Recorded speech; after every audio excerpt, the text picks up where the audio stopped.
بسم اللہ الرحمن الرحیم۔ پاکستان ٹوٹنے کی کہانی حمود الرحمن کمیشن کی زبانی۔ یہ تحریر ہے شاہ نواز فاروقی کی، آئیے ملاحظہ فرمائیے۔ 16 دسمبر 1971 سے پاکستان کی تاریخ ایک سوال کی قیدی ہے۔ پاکستان کیوں ٹوٹا؟ اس سوال کے کئی جوابات موجود ہیں۔ بدقسمتی سے ان میں سے کوئی جواب بھی معروضی یا آبجیکٹو نہیں، بلکہ ہر جواب کی پشت پر کسی نہ کسی شخص، جماعت، طبقے یا ادارے کے مفادات رقص کناں ہیں۔ اس سے معلوم ہوتا ہے کہ پاکستان ٹوٹنے کے باوجود بھی ہمیں پاکستان سے نہیں، اپنے شخصی، جماعتی، طبقاتی اور اداراتی مفادات سے محبت ہے۔ ہمیں پاکستان سے محبت ہوتی تو ہم یہ جاننے کے لیے سر دھڑ کی بازی لگا چکے ہوتے کہ بر صغیر کی ملت اسلامیہ کی آرزو، اقبال کے خواب اور قائد اعظم کی تعبیر کو کس نے دولخت کیا۔ پاکستان کا حکمران طبقہ اس سلسلے میں اور کچھ نہیں کر سکتا تھا تو کم از کم حمود الرحمن کمیشن کی پوری رپورٹ ہی شائع کر دیتا۔ یہ رپورٹ جنرل پرویز مشرف کے دور میں شائع بھی ہوئی تو بھارت کے رسالے انڈیا ٹوڈے میں۔ یہاں سے روزنامہ ڈان نے اس رپورٹ کو لفٹ کیا ہے۔ اس طرح حمود الرحمن کمیشن کی رپورٹ کے کچھ حصے ہمارے سامنے آ گئے، لیکن حمود الرحمن کمیشن کی رپورٹ کیا کہتی ہے، آئیے دیکھتے ہیں۔ یہاں ناظرین آپ یہ بھی ذرا ذہن میں رکھیے کہ روزنامہ ڈان اس کی ہمدردیوں کے حوالے سے بڑے شکوک و شبہات کا اظہار کیا جا رہا ہے آج کل ان دنوں میں یا گزشتہ چند سالوں سے۔ تو یہ فوج کے حوالے سے ان کے کوئی رائے کوئی غیر جانبدارانہ نہیں ہے، کوئی ڈنڈی مار جاتے ہیں فوج کے حوالے سے منفی چیزوں کو یہ سامنے لے آتے ہیں۔ تو اس حوالے سے یہ رپورٹ انہوں نے کس مقصد کے لیے حاصل کی اور شائع کی، ہو سکتا ہے کہ اس میں بھی انہوں نے کوئی ادھر ادھر کی اپنی کوئی اپنے مقاصد انہوں نے مد نظر رکھ کے، یا جو بھی ان کا آج کل مشن ہے اس کو سامنے رکھ کے انہوں نے اس میں کچھ تبدیلی تو اس میں نہیں کر سکتے، بہرحال اس کو اینگل اپنا دے سکتے ہیں۔ اس حوالے سے یہ چیز ضرور آپ کے ذہن میں رہنی چاہیے۔ تو آگے ہم چلتے ہیں، شاہ نواز فاروقی کیا کہتے ہیں اس حوالے سے۔ اس سلسلے میں سب سے پہلے یہ جان لیجئے کہ حمود الرحمن کمیشن کسی دشمن ملک کا کمیشن نہیں تھا۔ یہ commission supreme court of Pakistan کے چیف جسٹس جناب جسٹس حمود الرحمن کی سربراہی میں قائم کیا گیا۔ اس کے دیگر دو اراکین میں سپریم کورٹ کے جج جناب جسٹس ایس انوار الحق اور بلوچستان ہائی کورٹ کے چیف جسٹس جناب جسٹس طفیل علی عبد الرحمن شامل تھے۔ ریٹائرڈ لیفٹیننٹ جنرل الطاف قادر کمیشن کے مشیر اور سپریم کورٹ کے نائب رجسٹرار ایم لطیف کمیشن کے سیکرٹری تھے۔ کمیشن نے سکوت ڈھاکہ کے حوالے سے 213 گواہوں کے بیانات ریکارڈ کیے۔ کمیشن نے راولپنڈی میں 1 فروری 1972 سے بیانات ریکارڈ کرنے کا سلسلہ شروع کیا اور 12 جولائی 1972 کو اپنی رپورٹ اس وقت کے صدر پاکستان کے حوالے کی۔ حمود الرحمن کمیشن کی شائع شدہ رپورٹ کے پہلے حصے میں پاکستان کے ٹوٹنے کے سانحے کا اخلاقی پہلو زیر بحث آیا۔ اس سلسلے میں حمود الرحمن کمیشن رپورٹ کہتی ہے، اب ہم 1971 کی جنگ میں اپنی شکست کے اخلاقی اسباب کا جائزہ لیں گے، اور ایسا کرنا اس لیے ضروری ہے کہ کمیشن کے روبرو معاشرے کے مختلف طبقات سے تعلق رکھنے والے گواہوں نے، جن میں اعلیٰ اور ذمہ دار فوجی اہلکار بھی شامل تھے، کہا کہ مارشل لا ڈیوٹیز سے پیدا ہونے والی بدعنوانیوں، شراب اور عورت کی ہوس اور جائیداد اور مکانات کے لالچ کی وجہ سے اعلیٰ فوجی افسروں میں جنگ لڑنے کی خواہش ہی ختم ہو گئی تھی۔ نہ صرف یہ بلکہ ان چیزوں سے ان کی پیشہ ورانہ اہلیت بھی متاثر ہو گئی تھی۔ یہاں تک ان چیزوں سے ان کی فیصلہ کرنے کی وہ صلاحیت بھی فنا ہو گئی تھی جو کامیابی کے ساتھ جنگ لڑنے کے لیے ضروری ہوتی ہے۔ گواہوں نے اصرار کے ساتھ یہ بات کہی کہ اچھی شہرت سے محروم لوگوں سے یہ توقع کرنا عبث ہے کہ وہ پاک فوج کو فتح سے ہمکنار کریں گے۔ کمیشن میں پیش کی گئی شہادتوں کے تجزیے کے بعد اس نتیجے پر پہنچا ہے کہ اعلیٰ فوجی افسروں میں اخلاقی زوال کا آغاز 1958 میں مارشل لاء کے تحت خدمات انجام دینے سے ہو گیا تھا۔ جنرل یحییٰ خان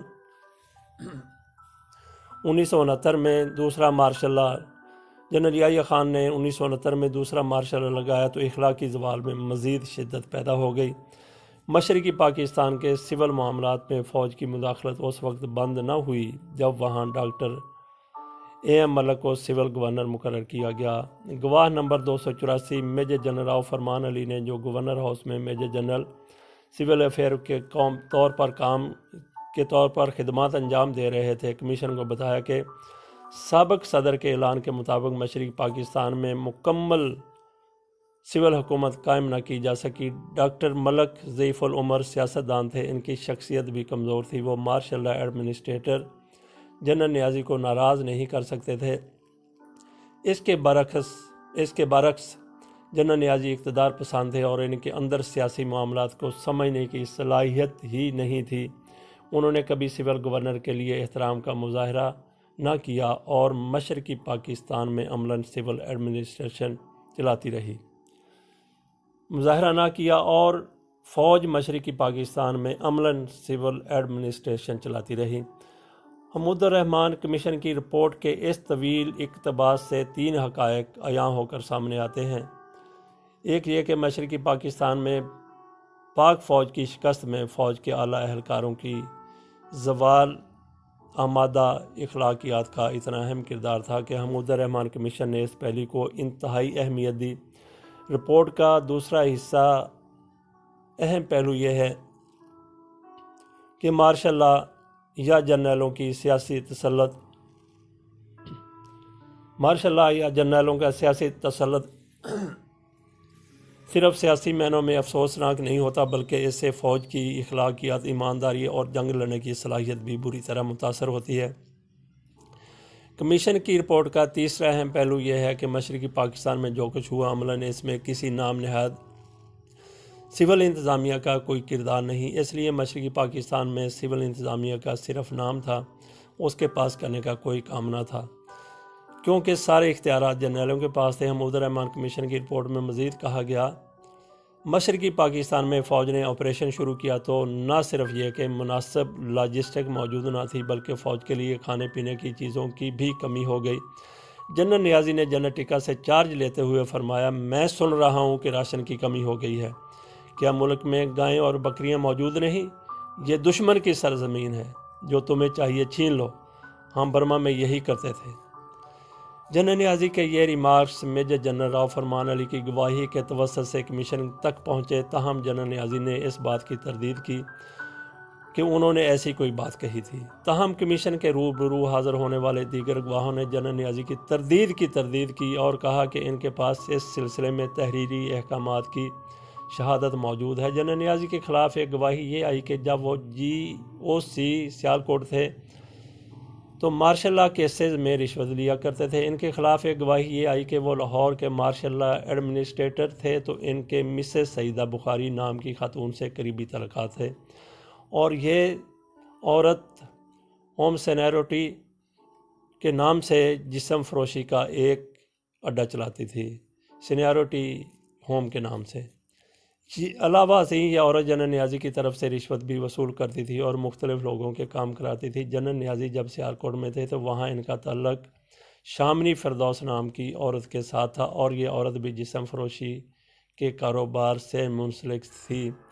تو اب تک ہمارے سامنے 2 خواتین کے نام آئے ہیں، ایک مسز سعیدہ بخاری اور دوسری شامنی فردوس۔ جنرل نیازی کی یہ شہرت ان کے ساتھ مشرقی پاکستان جا پہنچی۔ جنرل نیازی مشرقی پاکستان پہنچ کر پانگ کی اسمگلنگ میں بھی ملوث ہو گئے۔ اس سلسلے میں 6 عام گواہوں نے ان کے خلاف کمیشن کے روبرو گواہی دی، تاہم اس سلسلے میں کئی فوجیوں نے بھی ان کے خلاف گواہی دی۔ لیفٹیننٹ جنرل عزیز نے، جو مقدمے میں 276ویں گواہ تھے، یہ تک کہا کہ عام فوجی کہتے تھے کہ جب یہ سب کچھ خود کر رہا ہے تو ہمیں بھی کچھ کرنے سے کیسے روکا جا سکتا ہے۔ جنرل راؤ فرمان علی نے کمیشن کو بتایا کہ جنرل نیازی مجھ سے ناراض ہوئے تو اس لیے کہ میں نے پان کے کاروبار میں ان کی مدد نہیں کی۔ کئی اعلیٰ فوجی اہلکاروں نے بتایا کہ مشرقی پاکستان میں گڑبڑ کے دوران فوجی افسروں نے مشرقی پاکستان کے علاقے سراج گنج میں واقع نیشنل بینک سے 1,35,00,000 روپے لوٹ لیے۔ اس رقم کو اس ٹرک میں چھپا کر علاقے سے نکالا گیا تھا کہ ٹرک پکڑا گیا۔ تو یہاں پہ یہ مد نظر رہنا چاہیے کہ 1,35,00,000 روپے ٹرک میں لائے گئے، کیوں لائے گئے، وہ اس کی بھی ایک بڑی وجہ ہے۔ اس وقت پاکستان کا کرنسی نوٹ، سب سے بڑا کرنسی نوٹ 500 روپیہ تھا، آج 5,000 ہے۔ تو یہ چیز مد نظر رہے تو واقعی اتنی کرنسی پھر ٹرک میں ہی آ سکتی تھی۔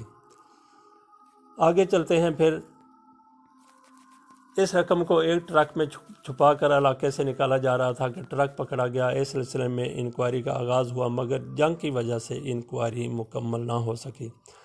حمود الرحمن کمیشن کی رپورٹ کے اس حصے سے ثابت ہے کہ جنرل نیازی کی اخلاق باختگی ان کے مشرقی پاکستان پہنچنے کے بعد سامنے نہیں آئی، بلکہ وہ لاہور اور سیالکوٹ میں اعلیٰ عہدوں پر تعیناتی کے زمانے میں بھی بدنام تھے، اور یہ بات پاک فوج کی اعلیٰ ترین قیادت کے علم میں ہوگی۔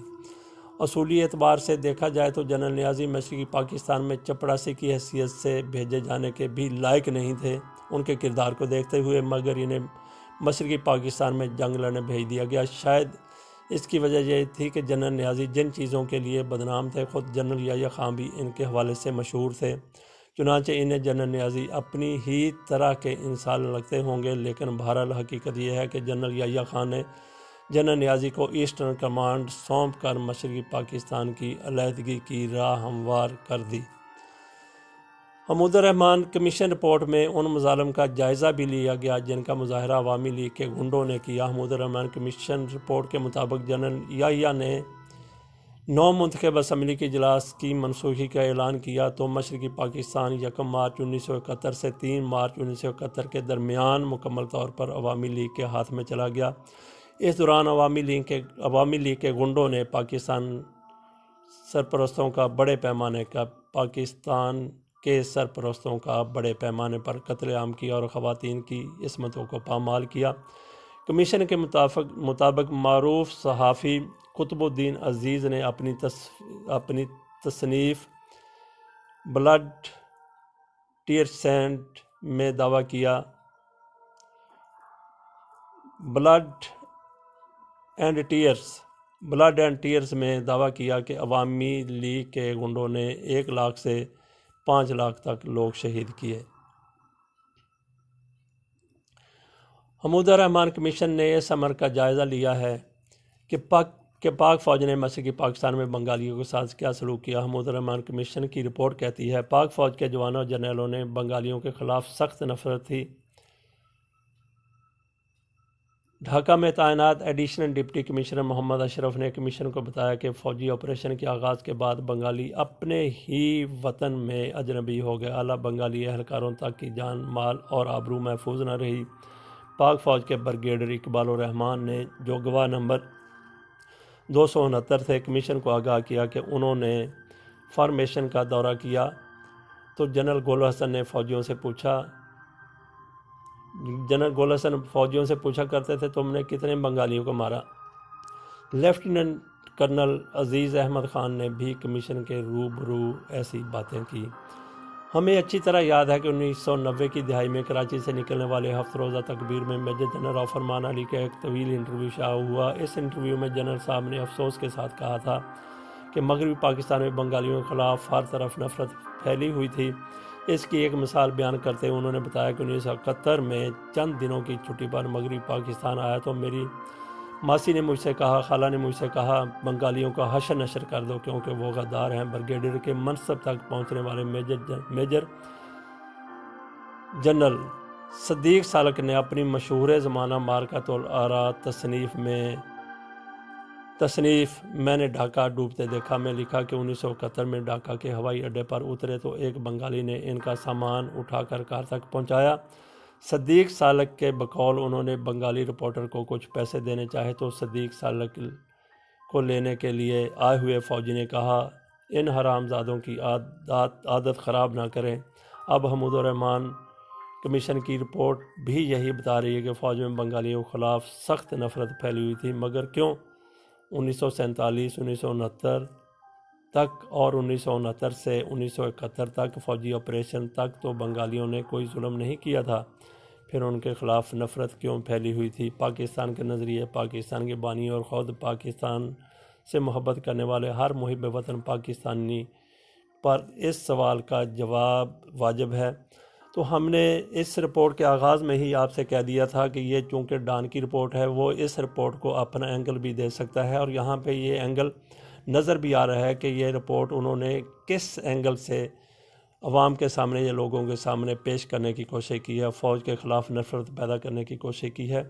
تو ایک ایک چیز کے سوال کا جواب دیا جا سکتا ہے، لیکن ہم یہاں پہ کسی چیز کا اس کو مزید طوالت نہیں دینا چاہتے۔ آپ خود بھی یہاں پہ آپ کو کچھ نظر آئے کہ کوئی ڈیویٹ کرنے کی کوشش کی گئی ہے، اپنی مرضی کا اینگل دینے کی کوشش کی گئی ہے، تو آپ خود سمجھ سکتے ہیں وہ صورتحال کو۔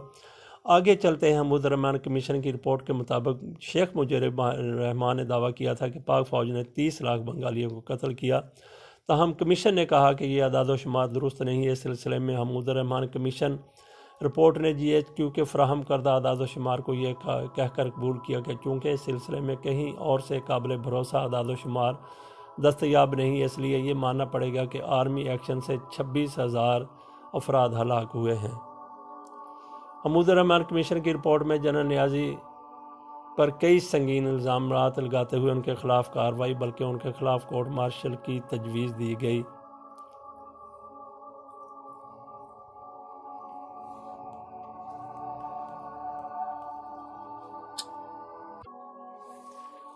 نمبر 1، جنرل نیازی پر پہلا الزام یہ لگایا گیا کہ وہ بھارت کے ساتھ مکمل کھلی جنگ کے امکان کو خاطر میں نہ لائے، حالانکہ بھارت کی وزیر اعظم اندرا گاندھی اور بھارت کے وزیر کھلی جنگ کی باتیں کر رہے تھے۔ 1971 میں بھارت اور سوویت یونین کے درمیان خصوصی دفاعی سمجھوتہ ہو چکا تھا۔ بھارت 8 ڈویژن فوج پاکستان کی سرحد پر لے آیا۔ بھارتی فضائیہ کے 11 اسکواڈرن پاکستان پر حملے کے لیے تیار تھے۔ بھارت کی بحریہ مشرقی پاکستان کے محاصرے کی تیاری کر رہی تھی۔ جی ایچ کیو نے انٹیلیجنس رپورٹس کی بنیاد پر جنرل نیازی کو خبردار کر دیا تھا کہ بھارت مشرقی پاکستان میں مداخلت کرنے والا ہے۔ اس کے باوجود جنرل نیازی فارورڈ پوسچر میں فوجی تعینات کرتے رہے، حالانکہ بھارت کی ممکنہ جارحیت کی صورت میں ایسا کرنا انتہائی غیر مناسب ہو چکا تھا۔ نمبر 2، جنرل نیازی پر دوسرا الزام یہ لگایا گیا کہ ان میں پیشہ ورانہ اہلیت کا فقدان تھا۔ وہ بھارت کی کھلی جارحیت کے اندیشے کے باوجود ابھی تک اس چکر میں پڑے ہوئے تھے کہ باغیوں کو زمین نہ ہتھیانے دی جائے تاکہ وہ وہاں بنگلہ دیش کے قیام کا اعلان نہ کر سکیں۔ نمبر 3، وہ قلعہ بندی اور مضبوط مراکز کے تصور کے ممکنات کو سمجھنے سے قاصر تھے۔ وہ یہ سمجھ نہ سکے کہ اگر دشمن ہمارے کسی قلعے کو فتح کر کے آگے بڑھنے لگے تو ہمیں کیا کرنا چاہیے اور کس طرح ہمارے دفاعی قلعوں کو ایک دوسرے کی مدد کرنی چاہیے۔ وہ مقامی آبادی کی ناراضی کو فروغ کرنے کے تصور پر بھی عمل نہ کر سکے۔ چنانچہ 16 دسمبر 1971 کو سقوط ڈھاکہ ہوا اور ڈھاکہ میں ہمارے کئی فوجی قلعے اور مضبوط مراکز موجود تھے۔ نمبر 4، وہ ڈھاکہ کے دفاع کا کوئی منصوبہ تشکیل نہ دے سکے۔ نمبر 5، وہ بحران میں قائدانہ کردار ادا کرنے سے قاصر رہے، اس عسکری حکمت عملی پر عمل نہ کرا سکے کہ جب تک کسی مقام پر ہمارے 70% فوجی شہید یا زخمی نہ ہو جائیں ہمیں اپنے مقام پر جمے رہنا چاہیے اور انقلاب پر آمادہ نہیں ہونا چاہیے۔ نمبر 6، حمود الرحمن کمیشن کی رپورٹ میں جنرل نیازی پر ایک الزام یہ لگایا گیا ہے کہ انہوں نے شعوری طور پر کسی جواز کے بغیر جی ایچ کیو کو امید شکن رپورٹیں بھیجی۔ ان رپورٹوں کو بھیجنے کا مقصد یہ تھا کہ جی ایچ کیو سے بھارت کے سامنے ہتھیار ڈالنے کی اجازت حاصل کی جائے۔ حمود الرحمن کمیشن کی رپورٹ کے مطابق سقوط ڈھاکہ 16 دسمبر 1971 کو ہوا، مگر جنرل نیازی 6 یا 7 دسمبر تک جنگ لڑنے کی خواہش کو ترک کر چکے تھے۔ اس کی ایک وجہ یہ تھی کہ وہ پاک فوج کے افسروں اور جوانوں پر اثر انداز ہونے اور انہیں متحرک کرنے میں ناکام تھے۔ نمبر 7، حمود الرحمن کمیشن رپورٹ میں جنرل نیازی پر فرد جرم عائد کرتے ہوئے یہ بھی کہا گیا کہ انہوں نے بھارت کے کمانڈر ان چیف سے جنگ بندی پر گفتگو کرنے کے باوجود نہایت شرمناک طریقے سے بھارت کے آگے ہتھیار ڈال دیے۔ نہ صرف یہ بلکہ اس بات پر بھی آمادگی ظاہر کر دی کہ وہ بھارت اور مکتی باہنی کی مشترکہ کمانڈ کے سامنے ہتھیار ڈالیں گے۔ انہوں نے یہ غضب بھی کیا کہ وہ بھارتی جنرل اروڑا کے استقبال کے لیے خود ہوائی اڈے پر پہنچے، اسے گارڈ آف آنر پیش کیا اور بھارت کے مطالبے پر ہتھیار ڈالنے کی تقریب کو عوامی بنانے پر تیار ہو گئے۔ نمبر 8، جنرل نیازی پر حمود الرحمن کمیشن کے روبرو یہ الزام بھی لگا کہ انہوں نے بھارت میں جنگی قیدی کی حیثیت سے فوج کے اعلیٰ اہلکاروں کو دھمکی اور لالچ کے ذریعے اس بات پر آمادہ کرنے کی کوشش کی کہ وہ سقوط ڈھاکہ سے متعلق حقائق کو مسخ کرنے میں ان کی مدد کریں۔ حمود الرحمن کمیشن کی رپورٹ میں صرف جنرل نیازی پر گفتگو کر کے نہیں رہ جاتی، بلکہ وہ کئی اعلیٰ فوجی اہلکاروں کو کٹہرے میں لا کھڑا کرتی ہے۔ میجر جنرل رحیم فوج کے ایک اعلیٰ اہلکار تھے۔ حمود الرحمن کمیشن رپورٹ نے ان پر 3 بڑے الزامات لگائے۔ پہلا الزام یہ لگایا گیا کہ انہوں نے جنگ کے دوران اپنی ڈویژن کو چھوڑ دیا اور اپنے فوجیوں کا اپنا متبادل بھی مہیا نہ کیا، چنانچہ فوجی اسلام میں ان کا ڈویژن ڈس انٹیگریٹ ہو گیا۔ چنانچہ حمود الرحمن کمیشن نے کہا کہ دیکھنے کی ضرورت ہے کہ انہوں نے ایسا کیوں کیا، کیا یہ بزدلی کا شاخسانہ تھا یا فرض یا غفلت تھی، شاخسانہ تھا یا فرض سے غفلت تھی۔ نمبر 2، جنرل رحیم پر دوسرا الزام یہ لگایا گیا کہ وہ اپنا ڈویژن چھوڑ کر فرار ہوئے تو اس کی وجہ یہ تھی کہ انہیں مکتی باہنی کا خوف لاحق تھا اور وہ اپنی جان بچانا چاہتے تھے۔ ان کی بزدلی سے پاک بحریہ کے 14 اور خود ان کے ہیڈ کوارٹر کے 4 فوجی شہید ہو گئے اور کئی زخمی ہوئے۔ نمبر 3، ان پر تیسرا الزام یہ لگا کہ وہ خود تو بھاگے، اپنے ہتھیار اپنے پیچھے چھوڑ گئے، چنانچہ ڈویژن کا مواصلاتی نظام تباہ ہو گیا اور ڈویژن کے عام فوجی حالات کے راہ مقرم پر آ گئے۔ حمود الرحمن کمیشن نے brigadier G M Baqir Siddiqui کے معاملات کو بھی رپورٹ کا حصہ بنایا ہے۔ کمیشن نے اپنی رپورٹ میں ان پر 7 الزامات عائد کیے۔ ان پر پہلا الزام یہ ہے کہ ایسٹرن کمانڈ کا چیف آف سٹاف ہونے کے باوجود انہوں نے ایسٹرن کمانڈ کو مناسب پیشہ ورانہ مشورے نہ دیے۔ نمبر 2، ان پر دوسرا الزام یہ ہے کہ ایسٹرن کمانڈ کے ساتھ مل کر وہ بھی جی ایچ کیو کو کسی جواز کے بغیر مایوسی سے لبریز پیغامات ارسال کرتے رہے۔ اس کا مقصد بھی یہی تھا کہ جی ایچ کیو انہیں ہتھیار ڈالنے کی اجازت دے دے۔ نمبر 3، ان پر ایک الزام یہ بھی ہے کہ وہ جنگ کی منصوبہ بندی کرنے اور فوج کے دیگر شعبوں کے کمانڈرز سے صلاح مشورہ کرنے سے گریز کرتے رہے۔ اس کا نتیجہ یہ نکلا کہ ایسٹرن کمانڈ کو بر وقت مشورے نہ مل سکے۔ نمبر 4، وہ ایسٹرن کمانڈ کو بھارتی جارحیت کے حوالے سے مناسب مشورے دینے میں ناکام رہے، حالانکہ جی ایچ کیو انہیں اس حوالے سے بریفنگ دے چکا تھا۔